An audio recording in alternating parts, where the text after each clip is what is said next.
What up, what up, what up, what up, what up? It's your boy Black Zach, and we are back like cooked crack. Episode 2. You know what I'm saying? You already know we tighten it up. We got this thing looking official like a referee with a whistle. We in here vibing, chilling, chillaxing, whatever you want to call it. It's homecoming in the HBCU country.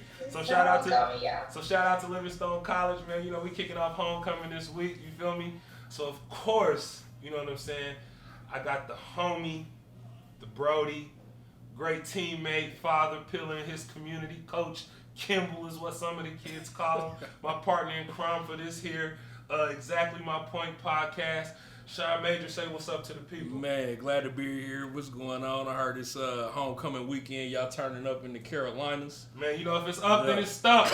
You feel me? You know what I'm saying? So, yeah, if it's bro. up, then it's stuck. Episode 2, just happy to be here, man. Just enjoying life and positivity with black folks, bro. I'm always happy to be here, bro. Happy to be here, man. We alive, bro. We Black gonna and get Sean alive. out of his social shell, Yeah, man. we rocking.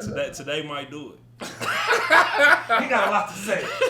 So, on the screen, as you be here, I would be remiss if I didn't introduce one of the coolest people I've ever met, one of the dopest people I've ever met, one of the most authentic people I've ever met.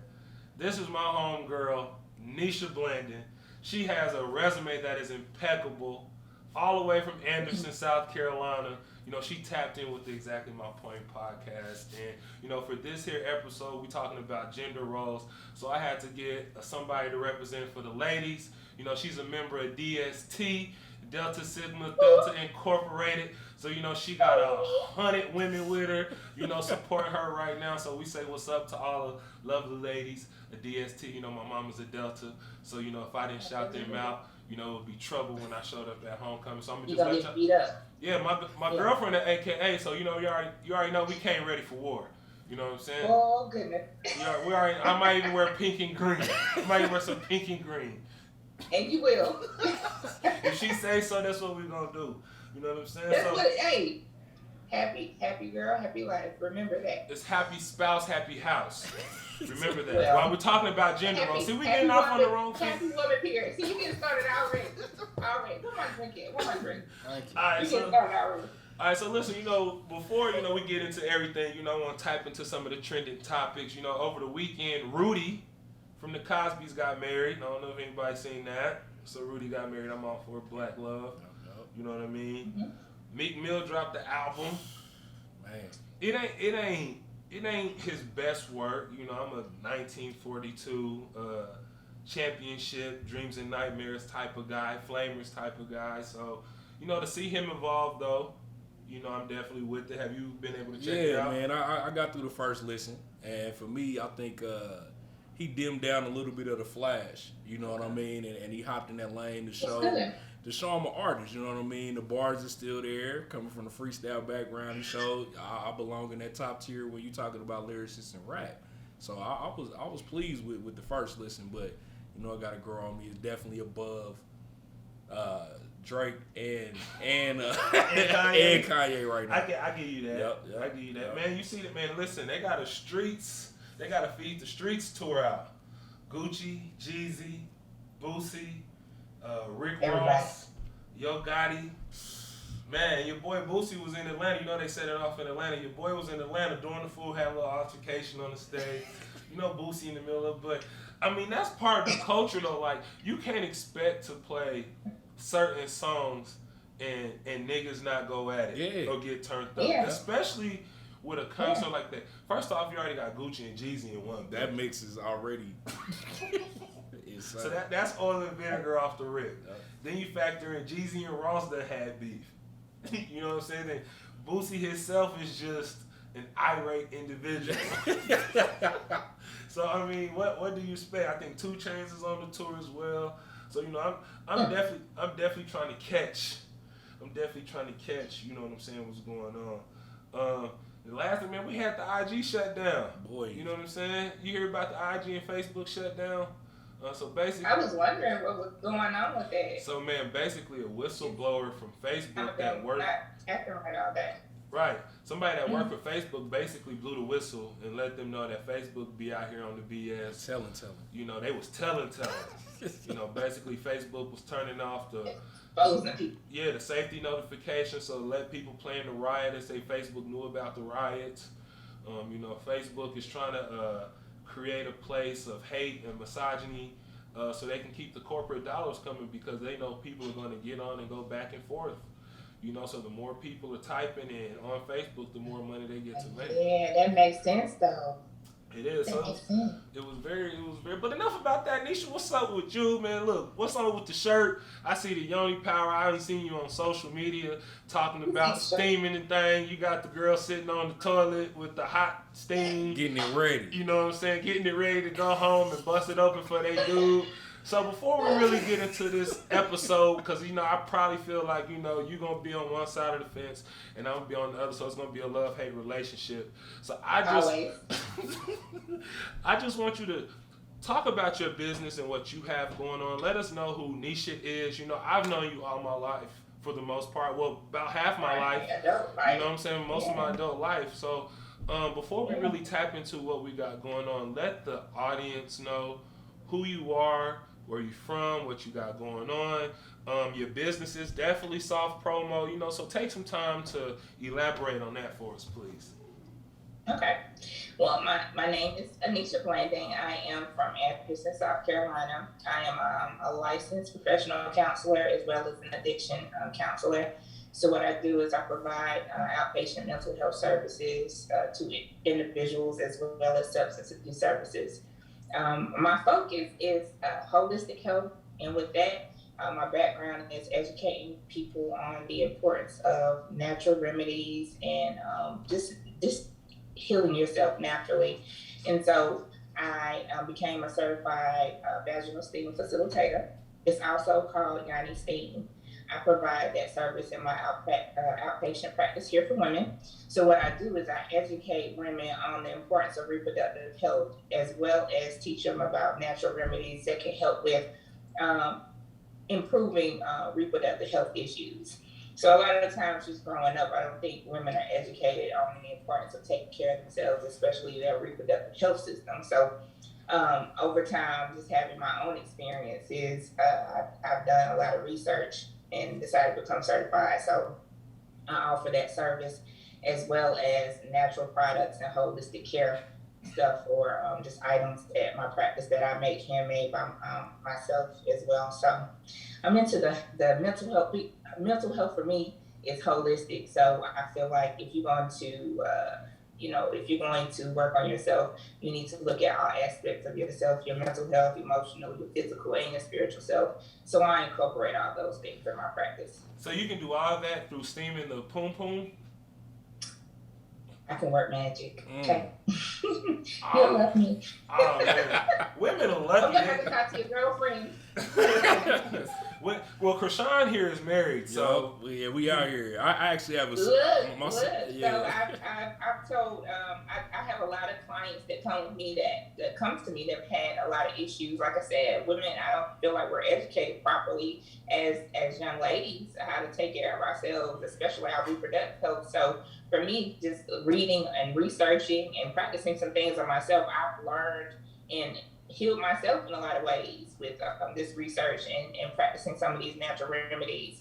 And also, on top of that, it's added a lot of, other great benefits on top of that. So, man, it's amazing.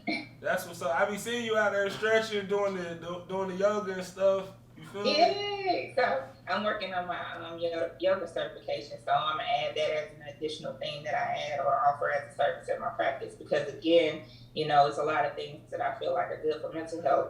And so yoga is one of those practices that I myself have found a lot of peace and just balance in incorporating that into my routine. And the thing about it is you don't see a lot of people of color, even women, men definitely not, but you don't see a lot of people of color practicing yoga. And, I go to a class and I don't see anybody that looks like me in yoga. And so this is one of the things I'm trying to promote because I'm real big on women empowerment. And I think a lot of our issues is created because we can't quiet our mind, we can't be still. And so, with that, a lot of the mental health disorders and everything comes into play. And with yoga, it's just teaching you how to control your not only your body but your mind, because that mind is a powerful thing. It can make you or break you. Yes, it is. Well, it's funny that you mentioned mental health. My girlfriend and her best friend her best friend has opened up a mental health facility in Richmond, in Richmond, Virginia. That's amazing. Yes, like Yeah. a brick and mortar building and everything. So like my girlfriend is Yeah. into it. You know, she's Well, congratulations to her. And yeah, to the both of them. Both of them are from South Carolina. That is what's so funny. One is from Jedburgh. Hey, that make us. Yeah, one is from good women that come out of here. The owner is from Jedburgh. She's from Jedburgh, South Carolina. Okay. And then my girlfriend is from Harleyville, South Carolina. Okay. So y'all definitely have to link, man, so y'all can be in that women's empowerment for the mental health. You know what I'm saying? Y'all can get something going on. Whatever clients you got up north, they can refer something to you down south. Y'all can get to that bag. Hey, you got to see me. I'm about to be everywhere. So you everywhere like air. You everywhere like air. Hey, just call me air. I'm everywhere. All right, so listen. Call me air. I'm everywhere. Enough of the pleasantries. All right, let's get to it. You feel me? So, me and my dog been talking. You know, you see things on social media like, you know, should a woman pay half of the bills or split the bills if she's living in the house? Who should get the plate first when you cooking? Should a woman be submissive to a man? Should a man know how to lead and all this? So we thought it'd be a great idea to talk about gender roles. You know what I mean? Mm-hmm. So I had to tap in to a sister to hold the women down. Because, you know, us brothers sometimes, you know, we're a little narrow-minded. We don't always see the big picture. So I know you will be able to articulate the woman's standpoint, you know, and represent for the ladies tonight. You feel me? Absolutely. I think this is a wonderful topic. I'm ready. You ready? All right. So I'm ready. The first section as we dive into it, you know, because as we get older, you know, Krishan is married. I'm looking to be married. You yourself have established a family. With any relationship, you're going to have roles, right? You're going to have an alpha or a beta. And depending upon your relationship, that's going to look different, right? Right. And from the outside looking in, you know, people are always going to have some things to say.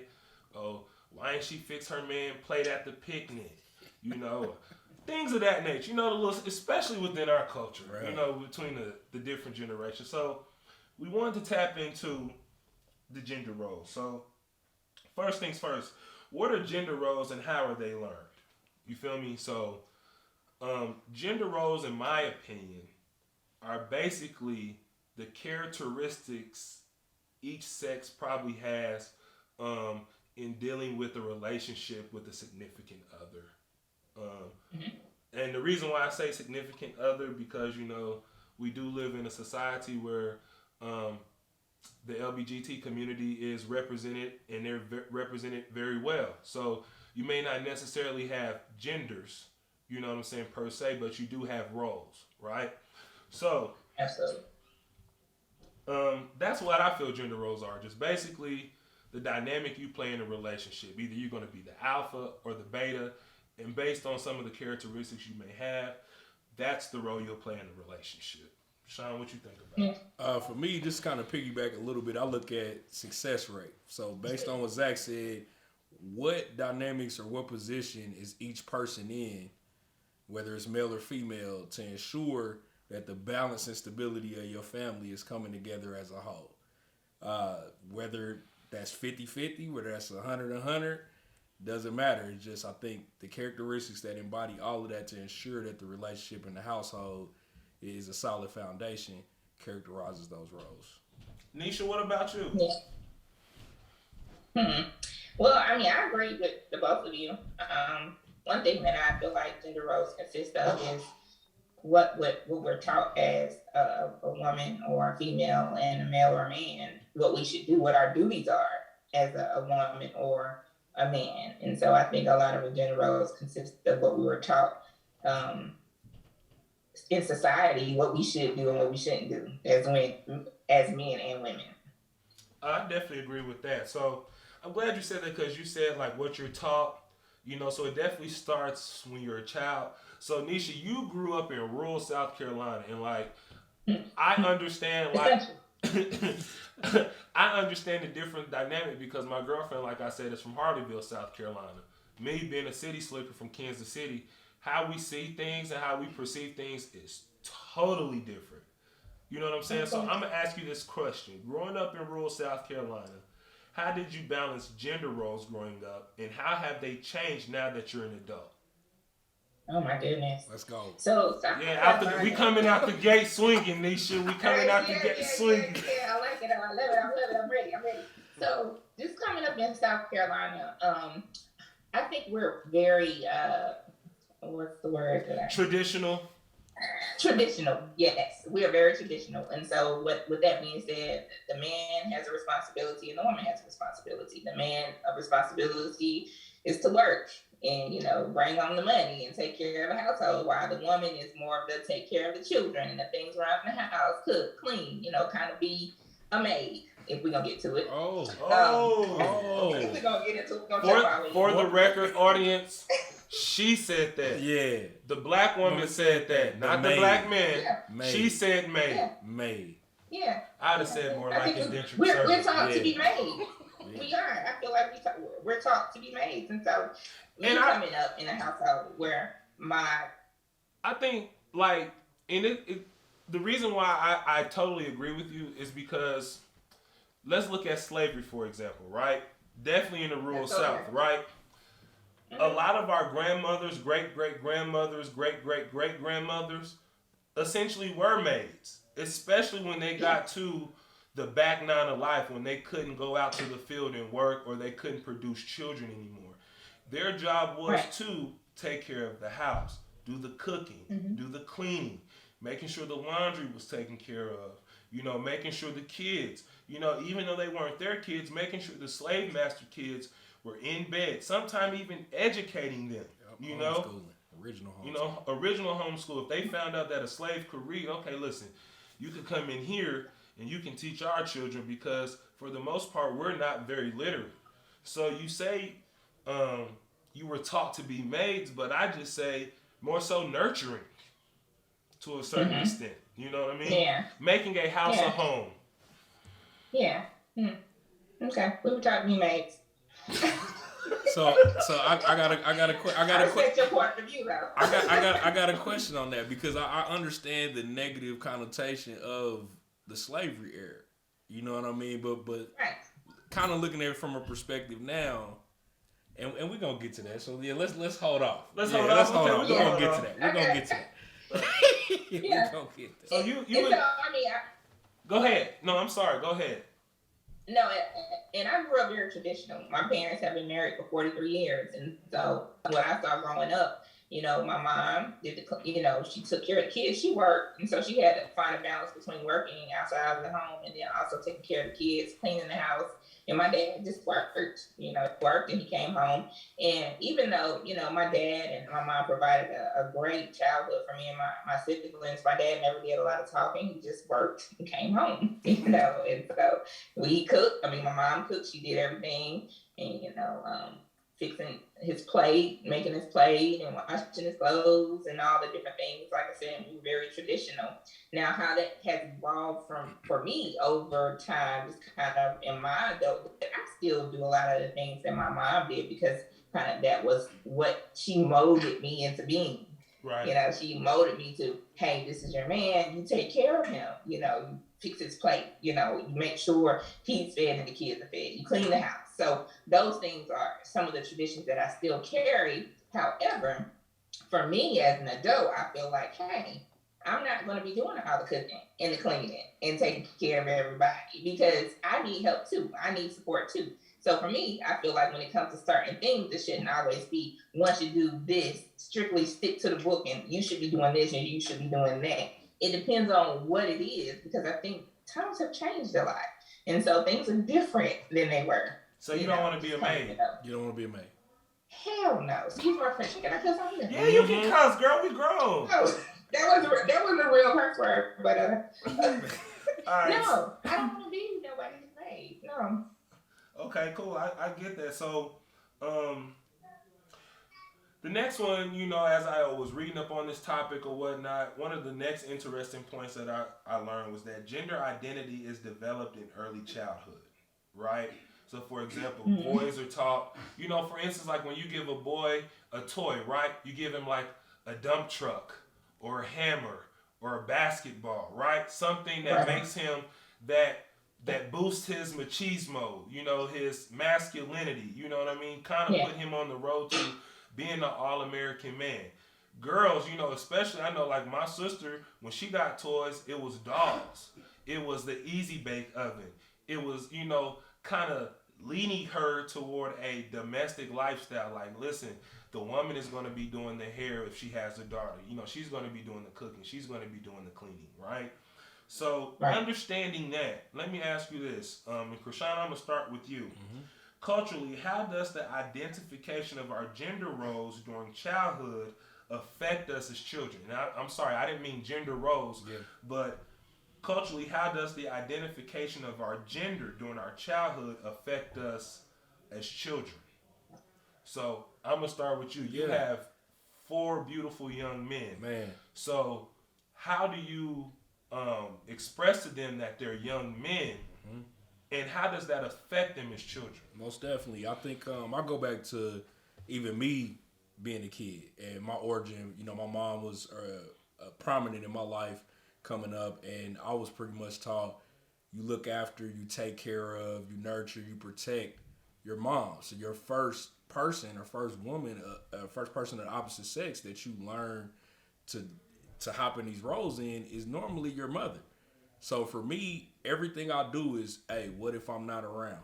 What if daddy's not here? So we start with lockup. So from a protection standpoint, I have my son Carter. Hey son, is the screen door locked? Is bedroom door locked? Front door locked? Is the alarm set? If daddy's not here, what do you need to do? Like setting precautions and procedures first to protect the entire family. So putting them in situations to where they have to provide protection for the queen, my wife, in that role, just like I did. Also learning skill sets for self-preservation. So for me, my mom would call, she worked 2 jobs. Hey, I took this out, turn the oven on 350. It'll be done when you get home. So learning to not only hop in, cook, clean, just be self-sufficient, and the standpoint. I think that's the same for women too, but for my sons and my kids, it's just prepping them to be able to provide not only for themselves, but for their family. And there's not a role that's too big or too small that you shouldn't be able to hop into. So for me, I just think that development started at an early age, like just acknowledging as a young boy, you have a responsibility as protection. And then it became providing. With your first job, here's responsibilities, here's bills, here's your car insurance, here's putting gas in your tank. If you courting a young lady, you should be able to pay for that date. And if you can't, you probably shouldn't be going. You know what I mean? Just things of that nature, just establishing yourself as a leader and a provider for your family, starting at a young age was huge for me. But that boy gave a political answer, ain't it? We rocking. I love it. Yeah. Hooray for the black man. Score one for the black man. Oh, it gets deeper. Hey, bro, pause that. Yeah. Hey, bro, pause. Hold on, Nisha. Let me address something real quick. Hey, bro, don't ever in your life look at me in my eyes. It gets deeper. It say it gets deeper, bro. I'll give a pause for the camera. So pause that. I'll give a pause. Yeah. I understand you got caught up in the moment. Don't do that no more, dog. My God. Look, why that man can't look at you and say it gets deep? Maybe he was caught up in the moment. Oh, no. Nisha, don't start with that. Hey, bullshit. we going. So, Nisha, I'm going to ask you the same question, you feel me? So, culturally, how does the identification of our gender during our childhood affect us as children? And you have a beautiful daughter and you have a son. So, I'm pretty sure as a mother, there are things that you have to teach your daughter as a black woman, things that she's going to have to protect, things that, when to speak up for herself, sometimes when not to speak up for herself, being unapologetically black, wearing her hair the way she wants to wear her hair, dressing how she wants to dress, and then for your son as he grows up, as a mother, you have to, get him to understand that, okay, yes, you're a leader, you're a protector, you're a provider. Unfortunately, we live in a day and age where how to deal with police, right? And unfortunately, we have to start that at an early age.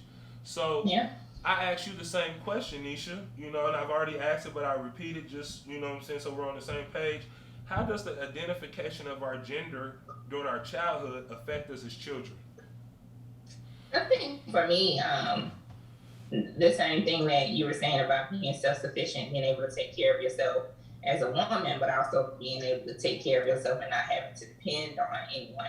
And so I think that was the benefit of having both my parents, my mom and my dad, because my mom showed me the nurturing feminine side of it. And then my dad showed me how to, hey, you don't have to depend on anyone. You're more than capable of taking care of yourself if you need to.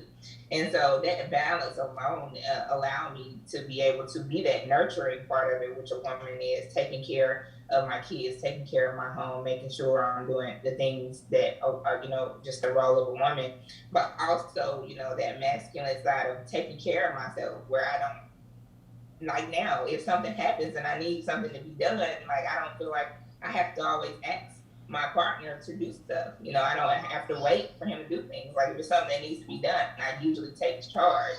And so, or not usually take charge, but I will take charge if necessary. And so I've just been able to create that balance between being the woman, but also making sure I can take care of myself and take care of my children, which my dad has showed me and taught me.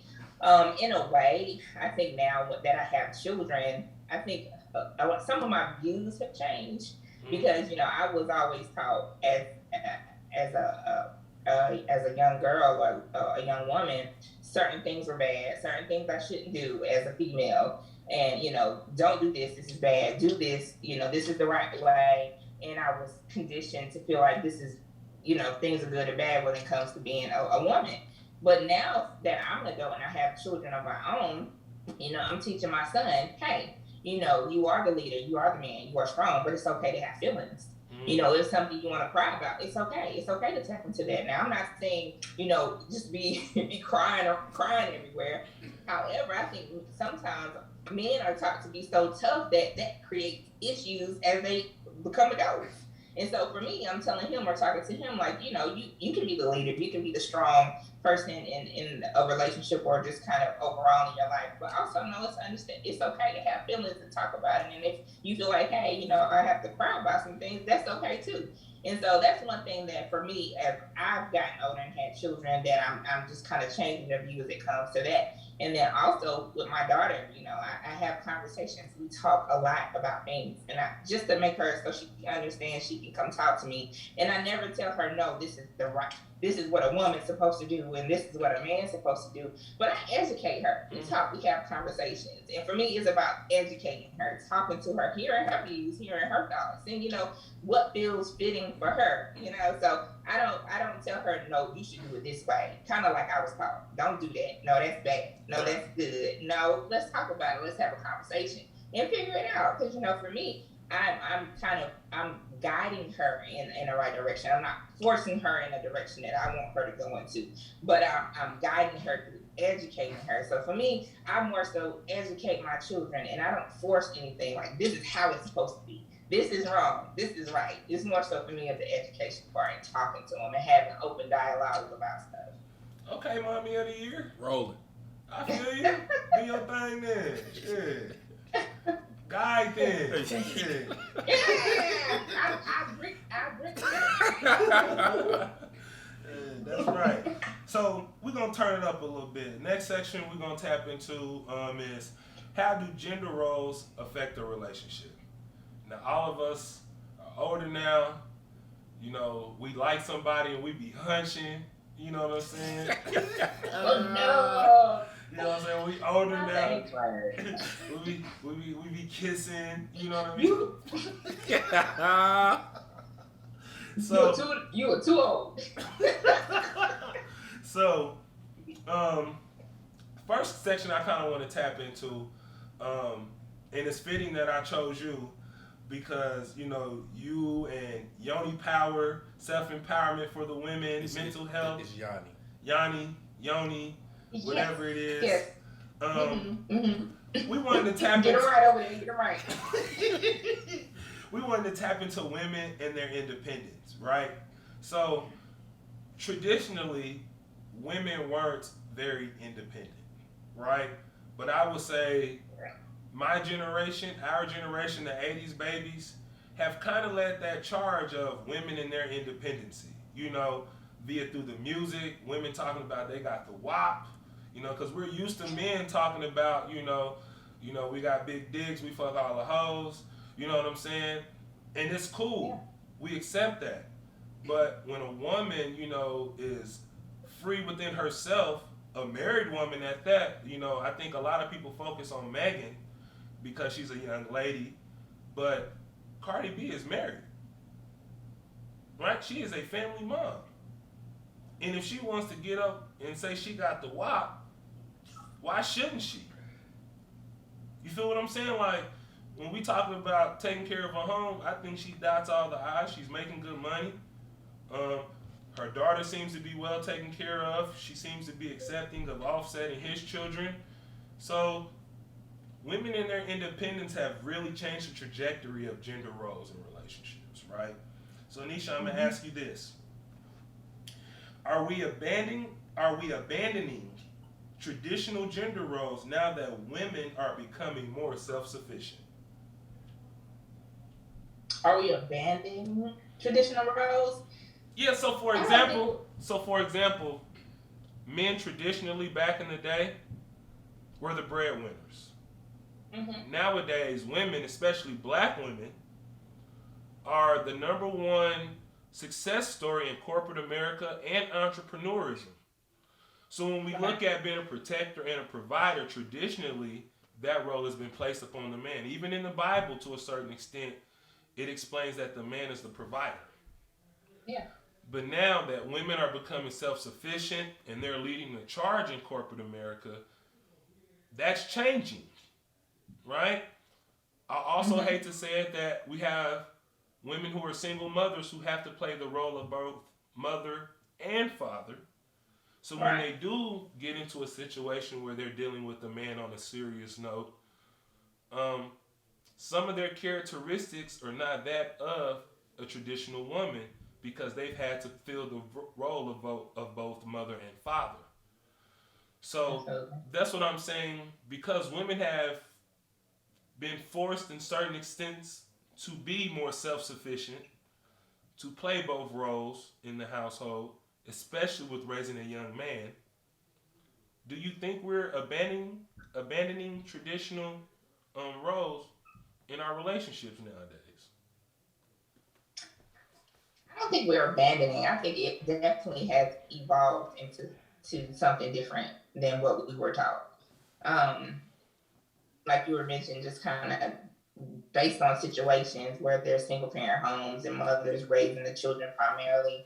I think it has evolved into, made women evolve into this more independent being, than they were back in the day when no matter what was going on, I don't care if daddy had 3, 4 women, mama was going to stay there and she was going to do what she, take care of the family. So now I think over time, it just kind of, a lot of the psychological stuff that goes on with relationships now and just kind of how things are when it comes to relationships and gender and how things have changed. I don't think it's been abandoned. I just feel like it's evolved into something.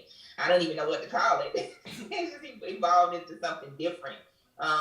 Because things are forever changing, and that's just one of the major changes that has happened over time, So not abandoned. I definitely would say it has evolved into a woman having to be more independent than they had to be, back in the day. Would you, another question on top of that, and I appreciate your answer, would the evolution of that be positive or negative in your eyes? I think it's horrible as shit. I think it's terrible. Okay.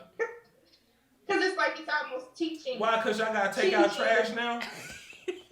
Huh? Why? Because women got to take out trash now? And they got to start their cars in the winter? I mean, from a perspective of, I think because it has changed, I think, not because we have to take our trash, but I think it's changed a lot. Like where men, if you see sometimes nowadays, some men don't even work. If the woman is working and she's making money, and the man could just not work and stay at home. And like I think that's becoming more of a normal thing. Women are changing to, the more masculine role, and the men are, okay with being stay-at-home fathers. Hold on, let me check something real quick, Nisha. So how is going to work the masculine role? Man, I mean tradition. So do you see how, like, I feel like this conversation is definitely needed? Yes. Because just from the standpoint of what you said, and you didn't say that with malicious intent. You just said it because innately that's what you believe. That the man is supposed to go out and get it. And the woman, if need be, should stay at home and take care of the house. Oh, no. I didn't say that. Yeah, she did. Women should definitely go out and get it too. I'm just saying traditionally that's how it's been. Okay. But now today, like, I encourage all women to go get that bag. Go get it. Like, I have a sister, I tell her, don't depend on no nigga to get no bag. Like, go get that bag, so if it doesn't work out, or, whatever decision that you have to make for yourself and your daughter, that you ain't dependent upon nobody. You know what I'm saying? Yeah. So, go get that. Yeah. I think to piggyback what you said, I think the roles are evolving. I wouldn't necessarily say abandoning, but I feel like to a certain extent, they're diminishing. Meaning, when we grow up in a culture where you have women who have been hardened because they've been wronged by men, or they may not have made the right choice by a man, a lot of the trauma that they inflict is upon the children. When you talk about, the young man, like, you're going to grow up and you ain't going to be shit like your daddy. Your daddy wasn't shit. You know what I'm saying? You look just like your daddy, and I can't stand his ass. You know what I'm saying? Or when black women call their daughters a bitch. Bitch this, bitch that, bitch I'll whoop your ass, bitch you don't run shit. You know what I'm saying? Or hoe. Subconsciously, we grow up to think that that's the correct way to go about things. All right. And so when we get in relationships with people, and traditionally we've been taught certain things, right? Because what's good in your house may not be good in your house or my house. It's hard to coexist. So I feel like the role to a certain extent is diminishing, especially when we look at women having to play both the alpha and the beta in a relationship. And so it kind of leads us to the next topic of toxic masculinity, right? So when we talk about gender roles, Sean and I were reading some case studies on that. Women like men, were attracted to men who had machismo, who had a bravado, who had a confidence, who were a little rough around the edges. To put it in layman's terms, is a reason why when we were in college, most of the good girls were attracted to all the dope boys, right? He couldn't do nothing for you long term, but right then, the safety, he riding around with a pistol, the very adventurous lifestyle of where we can go. We're going to eat good. I'm going to smoke good. I'm going to drink good, whatever the case may be, right? So we get into these situations now that what was once considered manhood is considered toxic. And I say be careful with that, because if you do your homework, masculinity was not built upon being toxic. It was built upon being a servant to the people around you and being confident in who you are as a man. But I feel like once men started drawing their line in the sand and saying, hey, you can be whatever you want to be as long as it doesn't impede upon my manhood, then I think that's where we got the label toxic masculinity. You know what I mean? Yeah. Also, young women not seeing their mother's love correctly. Seeing their mother being in an abusive relationship. And I'm not just talking about physically. I'm talking about emotionally, spiritually, financially, So, Sean, I'm going to address this one to you. I'm going to address this question to you. Tap in, with your thoughts on toxic masculinity. Most definitely.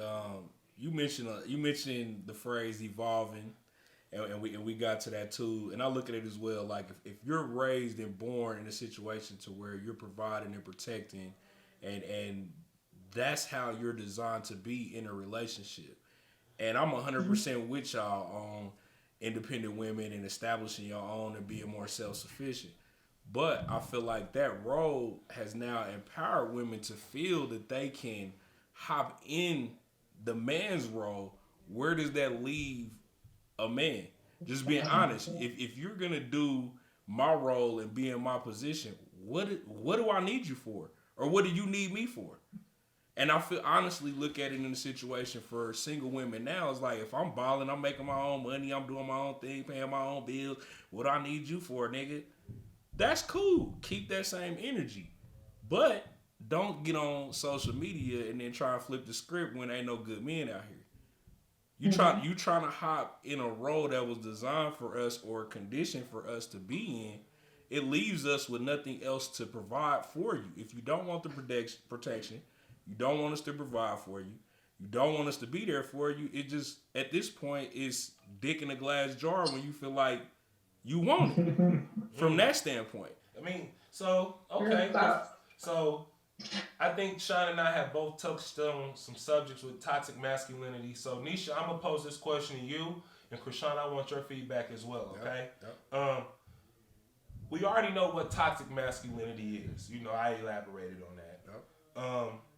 So, Nisha, I'm going to ask you, what is toxic masculinity? And the second question to follow up with that is, how is it affecting the Black community? Oh, toxic masculinity. How is it affecting the Black community? Well, I think with toxic masculinity, like you said, I think a lot of it I think with masculinity, it gets to a point where it's a lot of ego when it comes to I'm the man or I'm the male, and this masculine thing turns into more of an ego thing. So it becomes I'm a man, so I'm the man.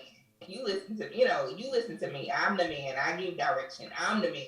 And so it goes from being, like you said, this positive thing where masculinity was here to kind of, be out and doing things for the community, and also showing that, hey, showing that you're strong and you're the man. But it has turned into like, you gonna listen to me because I'm the man type deal. And I think a lot of ego goes into that or comes along with that. And so I think that's what makes or turns masculinity into a toxic situation, when there's a lot of ego, male ego, because I am the man. If we go back what we were saying about men, just as you are set to be the provider, you are set to be the breadwinner, you bring home the money to take care of everything. So if it wasn't for you, things would kind of collapse. And so, that went from this is the male role to poking your chest out, I'm the man. That's right. Ego. And so, I think it's a line between masculinity and ego, and sometimes the ego kind of takes over, and that creates very toxic situations in my eyes. So to kind of look at ego perspective, from a woman's standpoint, you just mentioned that that's looked at as an egotistical standpoint for feeling like, I got to poke my chest out for something that I'm supposed to do. Yeah, absolutely. Like I feel, for me, it's not what you're supposed to do. I feel like if you have, I don't think you have to prove that you are the man. Your behavior, you should model that. That's no proof. No. That you should have to do to show and prove. Ego makes you feel like, I gotta prove something. I gotta prove my point. And I think with just kind of masculinity, and what I've noticed a lot of times with not all men, but some men, it becomes an ego, like poke my chest out. So if you're a man and you are carrying your masculinity, you don't have to prove anything. And it has turned a lot into proving something. You see a lot now, with the killings, we killing each other. It is ego. Yep. I'm a man. Yep. It's a lot with our Black men. If he did something to me or something happened, so I'm a man. Yeah, and talking to my brothers, I think the proven aspect, like you hit on some key points that I really want to be heard and kind of listen to and absorb a little bit to understand the position. Because I think you mentioned a lot by saying we feel like we have to prove that we are the man.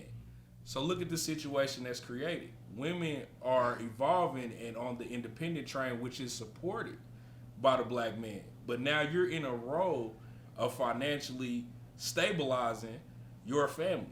You know what I mean? So from a standpoint is you're women are in our lane as far as providing, and then upset when it comes calling it toxic when we're overbearing in that lane. Because if there's correction and accountability to the woman for things that we hold them accountable for, same that y'all do with us, because like I told Zach earlier, if my household is broke and we ain't got no money, cars is broken down, we ain't eating every day, everybody gonna be like, damn, why you with that broke ass nigga? But if you come to the house and it's clothes everywhere, dishes everywhere, house is a mess, smell like whatever, they're gonna like, damn, she keep a dirty house. Okay? However, men are establishing that they can do 50-50. We can share the load and do those things. But when women are coming to the place saying, I can financially be on top, I can financially do those things, I don't need to be a maid, or how the wording was made, I'm not going back to the 40s and 50s to where y'all had us. Okay, cool. Where do we go? So it's portrayed that we're poking our chest out, but in a sense, it's like, okay, the role that we're supposed to do, we're doing. But if there's an accountability on some things that the opposite sex isn't doing, it gets portrayed like we're forcing the hand to send y'all back to slavery era. And I honestly feel that that's the issue. We call it toxic, but it's you're hopping in a role that wasn't designed for you. But when you take away the legs from the provider or the protector and only want them to protect when a dire situation is in need, what do you need them for? Right. Men are running for the hills because we are in support of our independent black women. Go get your bag. Go get your money. It may be double what I'm making. Maybe triple. But don't remove or cut off or feel that the level of protection and guidance that I provide and lead the family is negated. And that's why I said dig in the glass case, because if women are going to take the role of being the provider, protector, self-sufficient, cook, clean, do whatever, then cool.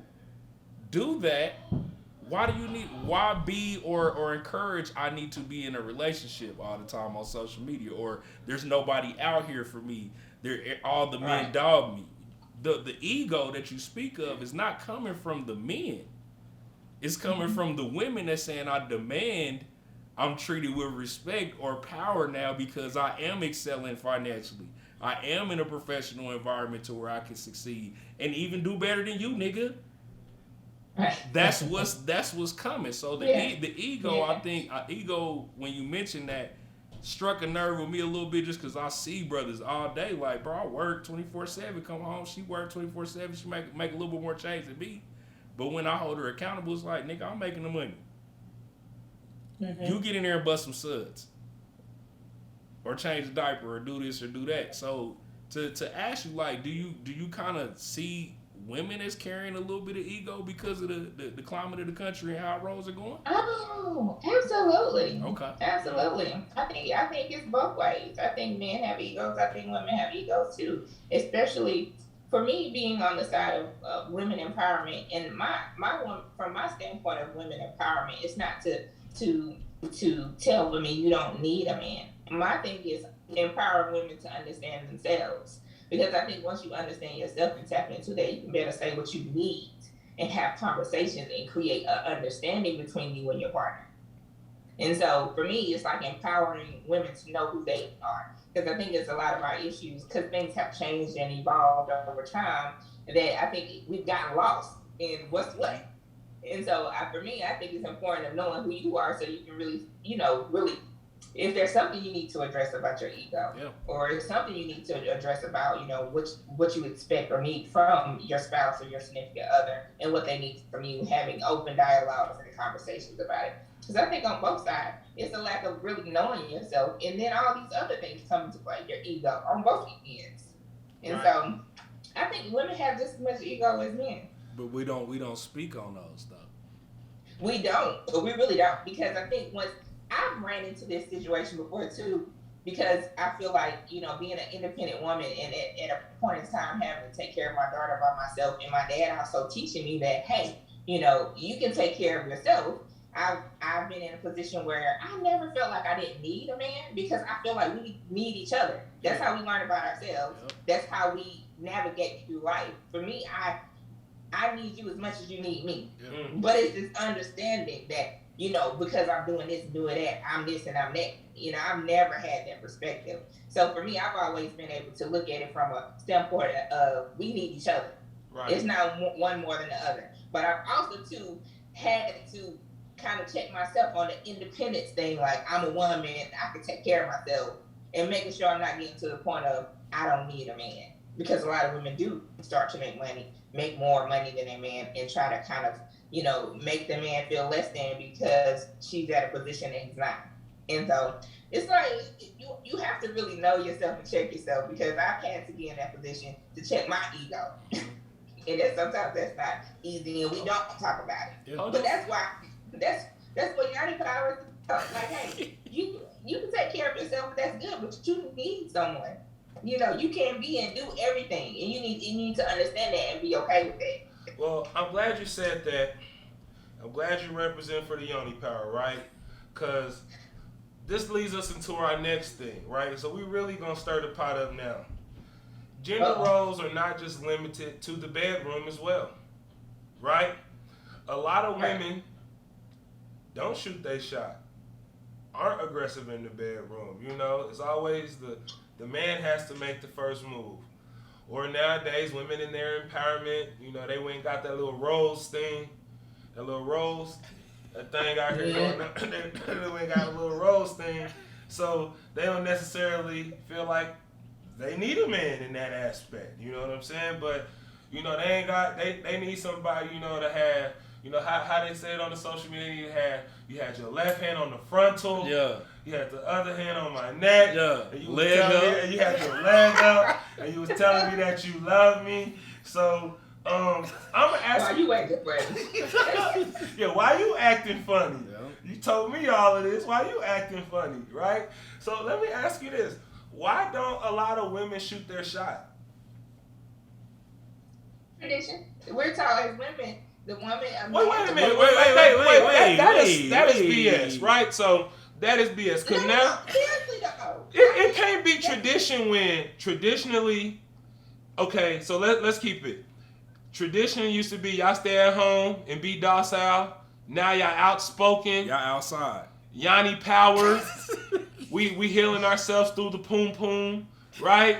We getting the biggest bags I can buy myself, Birkin. I don't know if you've been out, but black women be in the clubs like they big bitch. They got the table. All of them got bottles. All of them getting a section, right?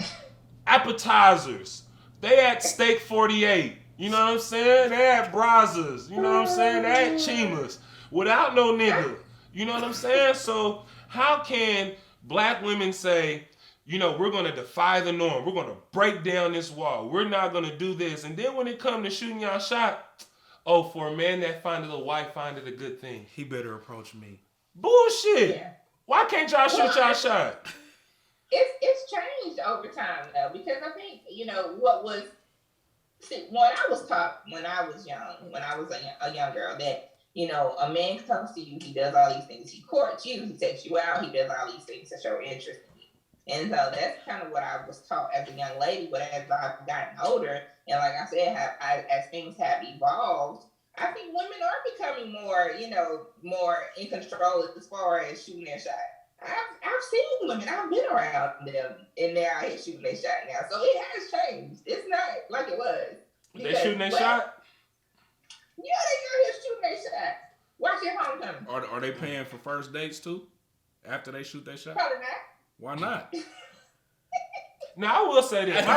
My girlfriend does a very good job of, you know, she'll take me out on the day. She don't mind footing the bill. You know, she took me to Jamaica for my birthday, so I can't necessarily complain. Yeah, I'm on the same page. Yeah, I can't necessarily complain. We good. You feel me? That ain't the norm though. Those are exceptions. But I am more inclined, you know what I'm saying, just figuratively speaking, to go broke for her, because I know that, you know, she's reciprocating, or even to a certain standpoint, you know, going above and beyond my efforts. Yeah. You know, to make sure that my needs are met. So it's like, Now, we've had to, hey, baby, I shouldn't always have to set the tone. You know what I'm saying? Sometimes pull my drawers off. Tap me in the middle of the night. You know what I'm saying? That's real. Let me know you want it. I shouldn't always have to, hit you with the, hey, let's do this. Yeah. You know what I'm saying? But I think, like you said, but like we were reading too, women are attracted to that. The hand on the frontal, the hand on the neck, the leg up, and you telling me you wanted to marry me and all that. Like, they're attracted to all of that. You know what I'm saying? So it's just, nowadays, I feel like some women might miss out on their man because they're afraid to shoot their shot. You know what I'm saying? Because they're waiting. They want to stick to tradition. You know what I'm saying? It's like baby, it's 2022 damn near. Like, you see him, you want him, go get him. Shit, your bag might be bigger than his already. Shoot. You know what I'm saying? So it's just getting to that. So, man, listen, Nisha, we here to wrap this thing up. I think this was a great conversation, right? So I'm gonna let you kick. Awesome conversation. I'm gonna let you kick off the closing session. So what I want you to do is drop some relationship advice if you want, mental health, Yanni power advice. Definitely soft plug yourself. Let the people know where they can find you on the social media. So I'm gonna give you the next couple. You know what I'm saying? You do your thing. Okay. So I am, or you can find me on Instagram at Life Transitions Coaching and Wellness, as well as Facebook Life Transitions Coaching and Wellness. You can inbox me. I have a list of things on my website, which is lifeandtransitions.com. If you ever want to look at some of the services that I offer. As far as relationship advice, I would definitely say communication is key. I think, it's a lot, like I said, a lot of things that we are tradition or we conditioned to think, and that's how we live. And I think the key to knowing how to be a good partner or a spouse is talking to each other, and learning each other and being open with each other. And so if I could give any relationship advice, I would say be able to communicate and be open with each other. That's what's up, Sister Soldier. You know what I'm saying? I can't wait to see you, at homecoming. Hey, what do we drink during homecoming? What I be drinking on? Remy. What don't we drink? Just bring it back. I can get myself together. So I'm gonna be on the Remy. You feel me? So I'm gonna definitely be on the Remy. So I'm gonna make sure we have a toast. Yes, what you guys So Sean Majors, you know what I'm saying? Anything that you have to add to this conversation on gender roles, being a father, a husband, is there any knowledge that you want to give to the young men, maybe to the ladies? Yeah. You know what I'm saying? 100%. About the gender roles. 100%, bro. First off, I give huge praise to my wife, man, because we are a prime example of going through gender roles. Are we perfect? Hell nah. But my wife's an entrepreneur. Her business is booming. She getting to the bag, doing her trainings. That's commendable. So black men, I'm going to tell you this. Support your black woman. First off, support her. Whatever she need, encouragement. Sometimes they want to come home and vent, do their thing, whatever. It's going to be tough, difficult. This role of independency does, I feel, take a strong black man to be able to be humble and acknowledge the light in your black woman. So cool. First, acknowledge your black woman, support her black business. For the women, here's what I have. Along your journey and along your way of becoming successful, tradition, what was established, you're not a maid. You're not a servant. You're not here at our beck and call. It's called, that's values and characteristics that's in your DNA that you have. You are more nurturing than us. You are better sometimes organizing and cleaning and cooking that we may not possess those things. Just because you're independent doesn't give you the right to forfeit duties and laws that was with tradition. Now, will a man step in and be 50-50? I'll bust some suds. I'll cook dinner. I'll put kids to bed. I'll read a book and do homework too. In support of that. So, black woman, get to the bag, but also know your role and responsibility doesn't stop just by you being independent now. Same with the black man. We working 9 to 5. Family's big. You may have to cook a meal here every now and then or do your thing and step in. Just be supportive of each other. And like you said, communication is key. We not in the 40s and 50s no more. Man, black women get to the bag, but also understand you provide something that's key to the black family that can't get negated as well. So, peace and love, bro. So, one last thing, I want to say one thing. I think it's important for us to create our own traditions, because we have to figure out what works for us and our partners and our family. Because whatever works for us now may not have worked for, may be different from what worked, when our parents was raising us and when their parents was raising them. So I think it's important for us to remember that it's okay to create our own traditions and not feel like we have to stick to this book of this is how things are supposed to be. And so create our own traditions. Nisha, my ninja, as I used to call you back in the day. Listen, I am forever indebted to you for coming on here and holding it down for the black women, right? Oh, absolutely. Absolutely. I appreciate you, and I love what both of you are doing. Keep spreading your love. Keep spreading your light. Y'all two are amazing, and thank you for inviting me on this evening. Nisha, we appreciate it. So before we get out of here, I just want to say, first and foremost, thank you to all of our followers, our supporters. You feel me? Like, we couldn't have a season 2 without y'all. You know what I'm saying? So we appreciate all the love. Make sure y'all follow us on all the social medias. It's on Instagram, EX_ZACH_LY my point at Instagram. You feel me? You can catch us on Facebook at the ExZachly My Point, the podcast. That's our Facebook page, and we're going to be doing some more things on there to tighten that up. We do have our own social media handle, so you can catch me at Cheney Hardaway on Instagram and Richard Williams on Facebook. I just want to say that I'm blessed to understand both dynamics of gender roles. Being the fact that I grew up with both of my biological parents in the household, that wasn't always the societal norm, especially for a young black man. But it wasn't always traditional. My mother was the breadwinner, so she made, the majority of the money. And my dad stayed at home the most. My mother worked the longest hours. My dad stayed at home the most. But anytime we walked in that house as children, we never had to wait for a meal to be cooked. When it was time for laundry day and my mom might have a busy weekend or we may be engulfed in our activities, we didn't come home to a house full of, clothes waiting to be folded up. My father took that responsibility because it's about being a team. I think a lot of times in our generation, we're so focused on tradition, and we have men trying to tell women what to do, and we have women trying to tell men what to do, that we forget that the object at hand is to be a team. I know I always haven't been exemplary of that in my relationship, so that's something that my girlfriend and I are working on, me being a better man. And that's not just with the ego and the machismo, or you follow me because I'm the man. It's because I've earned that right by being vulnerable, by communicating, and being trustworthy. So gender roles are not specific to a certain sex. Whatever's good for your household is good for your household. I know a lot of times we hear happy wife, happy life, but ladies and gentlemen, try happy spouse, happy house, right? So look, that's it. We're gonna get up out of here.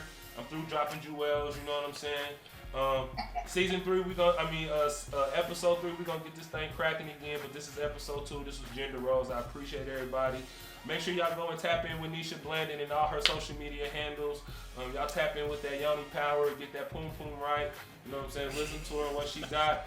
Y'all holla at my dog Sean Majors. I know he's working on an EP. Yes, sir. You know what I'm saying? And me, Black Zach, I'm gonna just be Black Zach. You feel me? Peace.